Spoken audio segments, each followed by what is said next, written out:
मेरे अपनी सिस्टर के साथ मेरी सिस्टर को दहेज के लिए मार दिया गया 14 साल पहले।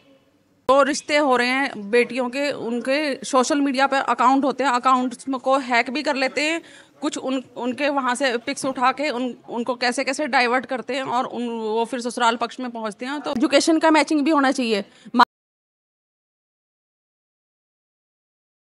आपका नाम क्या है?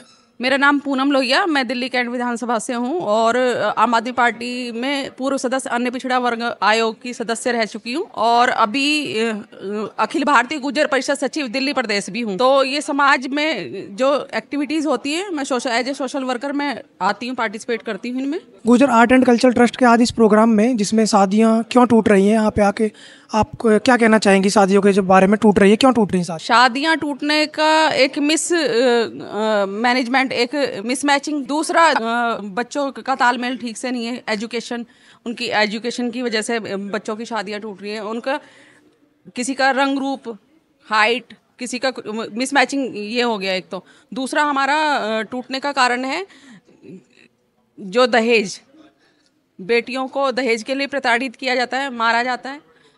बहुत से ऐसे केसेस हैं जो मैंने देखे हैं, हमारी फैमिलीज में भी हुए हैं। खुद मेरे अपनी सिस्टर के साथ मेरी सिस्टर को दहेज के लिए मार दिया गया 14 साल पहले।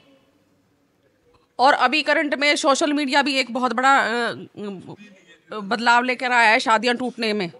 जो रिश्ते हो रहे हैं बेटियों के, उनके सोशल मीडिया पर अकाउंट होते हैं, अकाउंट्स को हैक भी कर लेते हैं कुछ, उनके वहाँ से पिक्स उठा के उनको कैसे कैसे डाइवर्ट करते हैं और वो फिर ससुराल पक्ष में पहुँचते हैं। तो वो भी एक शादियाँ टूटने का कारण है। तो युवाओं को क्या करना चाहिए आपके हिसाब से जो उनके विवाह न टूटे? युवाओं को बैठ के बातचीत करनी चाहिए, बड़ों का सहयोग लेना चाहिए। जो हमारे बुजुर्ग हैं उनसे अपना उनकी जो सोच है, समझ है, उससे उनको सीख लेके उनकी गाइडेंस लेके आगे बढ़ना चाहिए। और अपना, आपने भी रंगभेद की बात की, आपने कहा कि किसी की मतलब मैचिंग जो है, मैचिंग पे बहुत ज़्यादा लोगों ने चर्चा की थी कि मैचिंग अच्छी होनी चाहिए, मैचिंग अच्छी होनी चाहिए। अच्छा, ऐसा मतलब क्यों ज़रूरी है कि अगर मान लो खूबसूरत लड़का है या खूबसूरत लड़की है तो खूबसूरत लड़के से ही उसकी शादी हो?